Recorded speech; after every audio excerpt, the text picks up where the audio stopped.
Denny, coming in off of a pretty solid start in Chicagoland, kind of under the radar, I think, if you polled people on the street. But you certainly had a good start to the chase. And just talk about your outlook now as we are in race number 2 here at New Hampshire.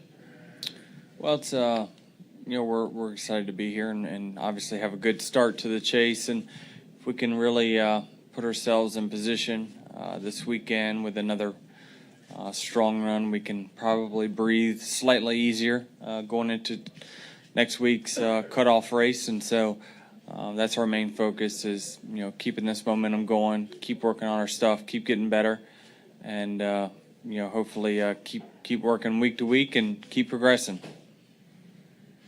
Questions now for Denny Hamlin. Lee has one, and then we'll come to Kelly. Lee, Kelly, and then Alan. Lee has a couple, but that's okay. Lee Spencer of motorsport.com. Joe said you might be interested in running nationwide races next year. What would you like to do? Not run any more than I can fit on one hand. Okay. Nationwide stuff, I struggle with making it correlate to the Cup side. I struggle over there a lot.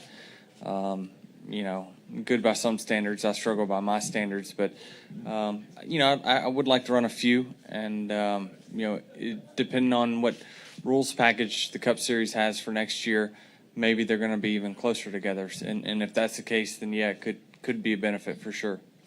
And you mentioned before, I guess on Media Day, that you really think that this new chase format plays to your strengths. Is it because you can find specific tracks within each of those segments that you feel you're just a lock at? Well, you try to. I mean, all my better racetracks are in the chase. They really start getting good for me the last 4 races of the chase. The key for us is to get eligible with 4 races to go and get to the final 8 spots. And if we can do that, then I feel on speed and our record on those second to last or the fourth to last, third to last, second to last track, that we can put ourselves in a position to go to Homestead with a shot. But that's looking so far ahead.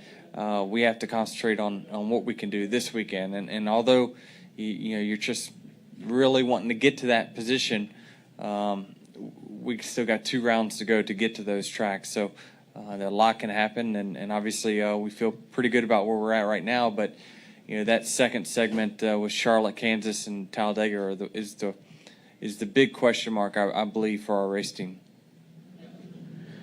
Let's go to Kelly, Alan, Zach, and then Claire.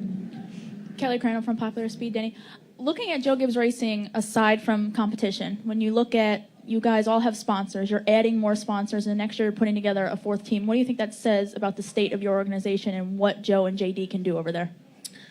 Joe's a great salesman, that's for sure. I mean, he's a lot of the reason we have the sponsors on the cars that we do. I just think that Joe does an extremely good job of making the sponsors happy, and Joe works very hard. He works hard in the shop every single week. He's there when they open the doors for business every day. He's one of the first in there, and so he's got great work ethic, and obviously he does great with people and putting those people in the right positions to be successful. So I think it says a lot about them, and JD has also done a great job leading the team when Joe was off doing football. And so now JD's role has changed a little bit, but it's also good for our race team to have our best salesman back in the shop like Joe is. Let's go to Alan, Zach, and then Claire. Alan? Alan Cavan, NASCAR.com. The points, the totals used to not matter until the end of Homestead. Now they very much matter right after Dover. So just as a driver, are you more aware of exactly where you are in points? Do you know how many you are to the good right now? Yeah, I mean, that's one of the big key things is that, really for us and a lot of teams that won early in the season, you haven't looked at the points, all year. And now all of a sudden you do again for 3 races. But that's the beauty of the format is, I mean, you're going to constantly, especially at Dover, going to see a dogfight of those guys trying to get out of the bottom of the barrel in points that final cutoff race. And so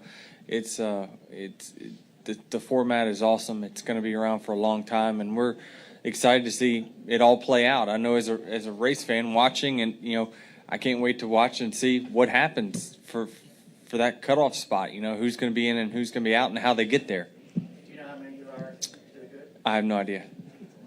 11. Let's go to Zach, Claire, and then Mike Vega. Go ahead, Zach. Zach Albert, NASCAR.com. Denny, looking ahead, I don't know if this is seeming like ancient history or not, but 2 years ago when you won here with the called shot victory, how magical was that weekend, and what was the takeaway from that, and what's kind of the legacy of that weekend? Well, somehow my car has disappeared and it's got a 2 on the side of it now.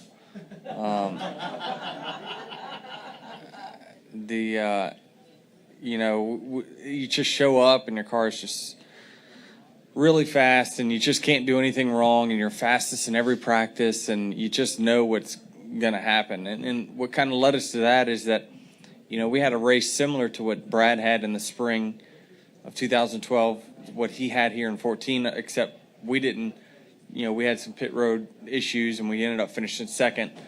He went on to win in the spring. So you he probably has that same feel going into this first, the chase race here, is that, hey, we had the dominant car by a long way in the first race, probably going to have it again, and they probably do. So it's a good feeling to have a car that fast and know that you can pretty much, you would spend more time messing it up than you could making it better.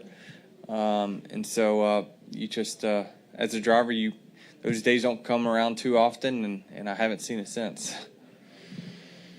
Let's go to Claire, Claire, Mike, and then Nate. Claire B. Lang, Sirius XM NASCAR Radio. We spent a lot of time prior to last week's race at Chicagoland talking about what the pace of the race would be. What did you feel about the pace of the race at Chicago? Will it be different here at New Hampshire? And what do you expect about when the light switch flips on and what the pace will be like?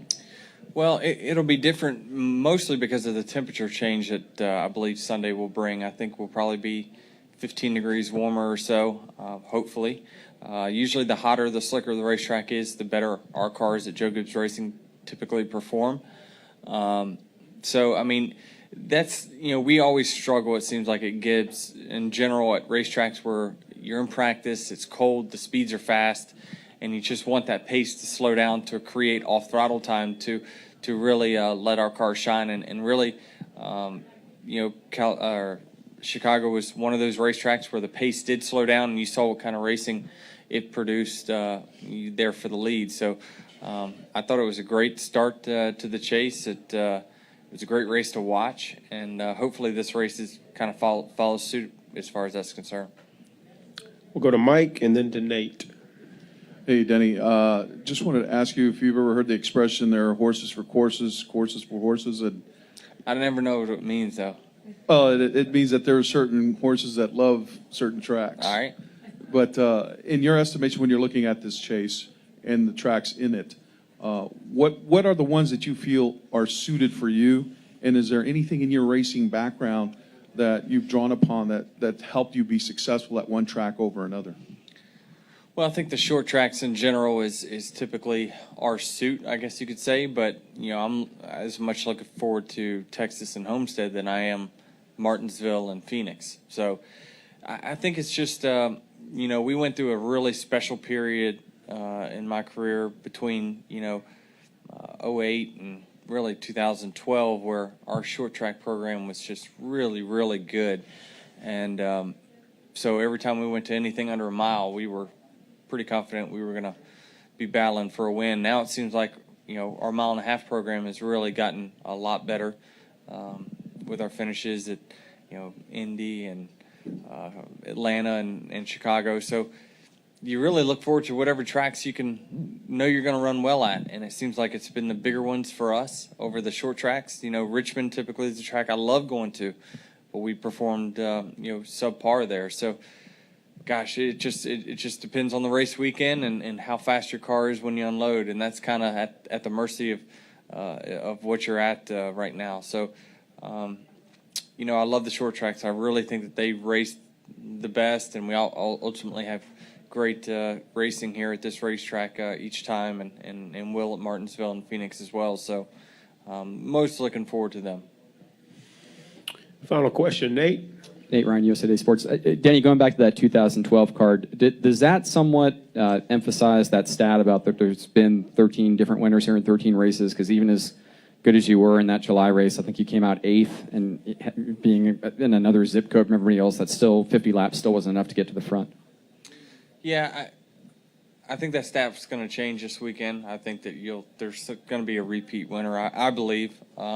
You know, even though it has been spread out, you know, guys have gotten hot and things like that. That's you know, really attributed to some diverse race wins. But really,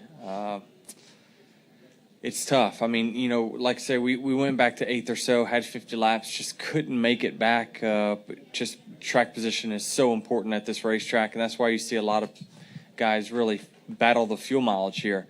They get within a fuel window and they don't pit anymore. So track position just means that much in our sport right now.